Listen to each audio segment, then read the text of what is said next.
Hey everybody, hope everybody's doing good. Hey, I got a quick word, and it's for the new year, right? Happy 2025.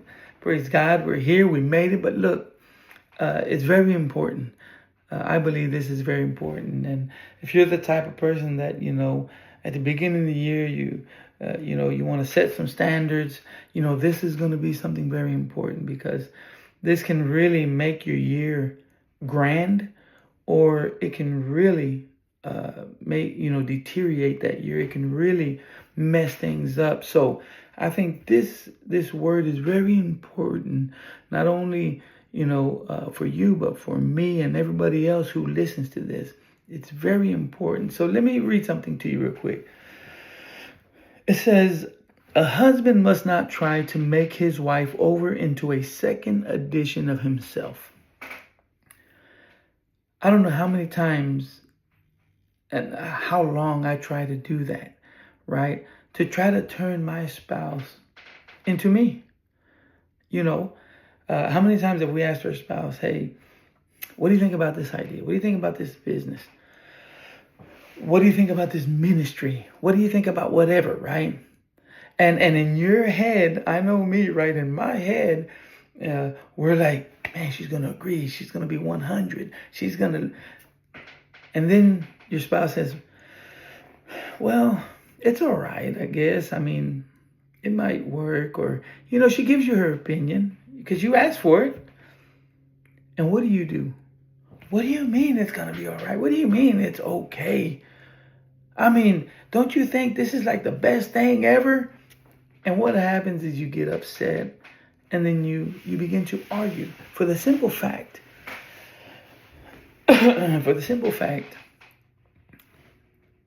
that she's not like you. She does not agree with everything that you say, or all the ideas that you have, or the thoughts. And guess what, guys? I'm speaking more to the men, but it goes both ways. That's okay. That's okay if she doesn't totally agree with you or agree with you at all. The thing is that I got to make sure that in my mind, I understand she's entitled to her own opinion and her own ideas. And if she doesn't like the taste of mustard and I do, well, I got to be okay with that, right? It's the same thing. I've come up with many ideas, and I remember back in the day, I was like, what do you mean? Oh, you don't believe in me? You don't support me? You don't this? You don't that? And I just go off, right? It's not that way. She was built differently, okay? God has put a different talent inside of her, has put something great inside of her. And I'm going to read something else to you real quick, guys. We don't want to make a double of us. If God wanted a double of us, he would have made two of us exactly. I mean, exactly. Okay? And I'm not talking just twins. I'm talking about exactly, but he didn't. Everybody's different. He molded you. He created you, and he broke the mold. It happens to every and each one of us. That's what God did. That's why we're different. Now, let me tell you something. When you met your spouse, guess what? You didn't know her. You didn't know how she was until you met her. Once you met her, why did you fall in love with her? Why did you fall in love with her? Her looks, the way she did her hair, her makeup, the way she dressed, the way she carried herself. Maybe the beliefs she had, maybe the ideas and thoughts. You fell in love with everything about her. And so why would you then get married and then try to turn her into you? No. It's hard because we want our spouse to believe in everything that we believe in. And there's nothing wrong with that. But they also have a belief. They also have ideas. They also have thoughts. They have opinions. So being the man of the house, we think that we have to take charge in that way, guys. That's a whole different lesson or a whole different message. Let me read something to you. What happens when you try to do that? When you try to turn your wife into who you are. Let me read something. These attempts to alter her destroy her pride and her self-esteem and arouse a spirit of contrariness and resentment that proves fatal to the marriage bond. Look, man, you tear up and you destroy her pride, her self-esteem. And I've seen it. I've seen it in my own life. When I would want my spouse to think like me, to do the things like me, oh, we would argue for days. We would fight for days. And I seen how it began to destroy my spouse's self-esteem, her pride. Then they don't want to give up them ideas and those thoughts. Then they don't want to live, for what they're supposed to be living for. They just shut down and that's it. And that, guys, that is dangerous. It's detrimental to your marriage. It'll destroy your marriage. Going into this new year, you can change all that. You here have to change first. Everything starts right here. So you're going to have to make a mental decision. And you're going to have to say, look, Mike, you can't do this anymore.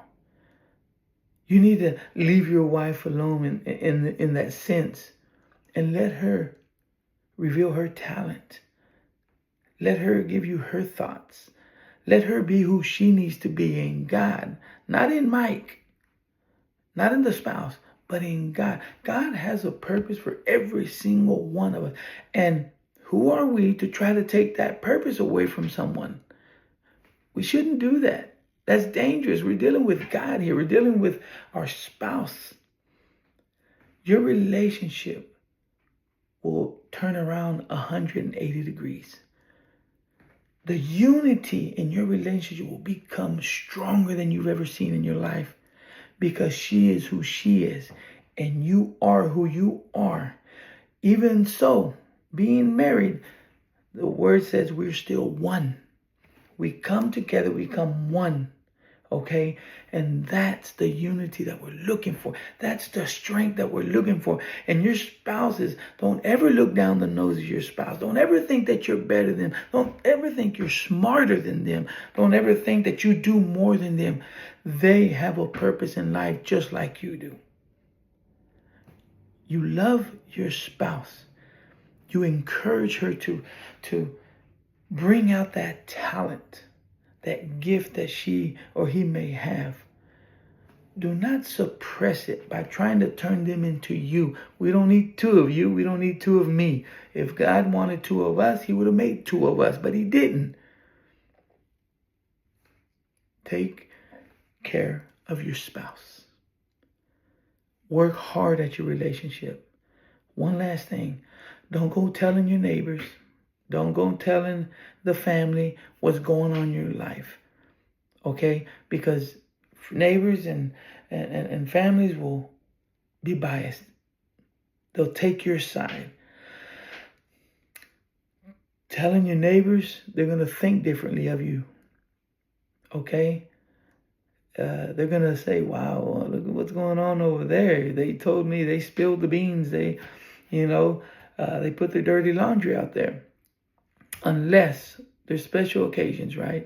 Unless your neighbor maybe is a professional that can help you, or maybe they are, someone spiritual, a leader, a pastor, and that you trust and know that they won't judge you or treat you, then that's different. It's rare the case, but that's different.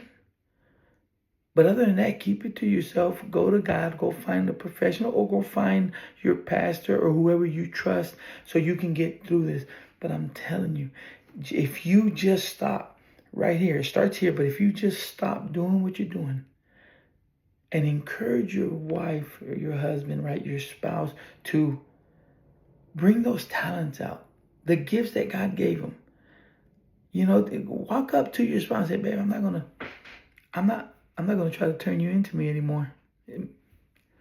I guess I've been trying to do that. And it just causes havoc, chaos, arguments, fights, because they're different for a reason. There's nothing wrong with being different. Guys, take 2025 this year and begin to strengthen your relationship like you've never imagined before.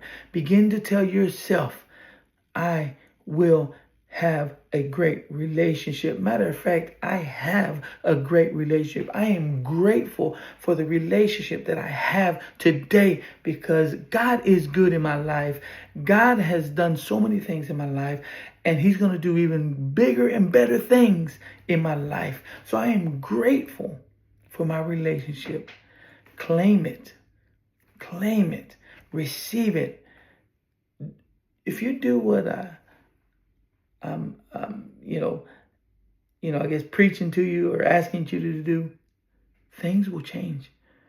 It works. I'm proof that it works. I'm not saying it's easy, right? It's a simple concept, right? But it's not easy. I'm still working on it. This is a lifelong journey, right? This is something we have to work on every single day. But it becomes easier, guys. Change the way you think. Change the way you do things. I will always say that, because when you do that, when you make a decision, you commit to it, it becomes easier. It's like a habit. It becomes a habit. And once a habit is a habit, it's easy. But prior to it becoming a habit, it's a little tough. It's hard, but you can do it. Doesn't matter. Read books. Get a hold of me if you want. Talk to someone who you respect and you trust, but work at it. It's not just gonna happen. It's not like you have a genie in a bottle and then, hey, give me this wish and it happens. No, you'll work at it, but you'll become better at it. And it's so important that you do that, because one day, if you have your children or if you have your grandchildren, you'll be able to teach them and show them this. It's so important. Okay, guys, 2025 is our year to grow in every aspect of our life. Don't stop. Keep pushing forward. Okay? Don't give up. There's no reason to give up. There's no reason to slow down. Push forward, guys. Your relationship is very important, not only to you guys, to your children and to your family, but your relationship is really important to God. Stick together. Fight together. Okay? Well, God bless y'all. Y'all have a good day. We'll talk to y'all later.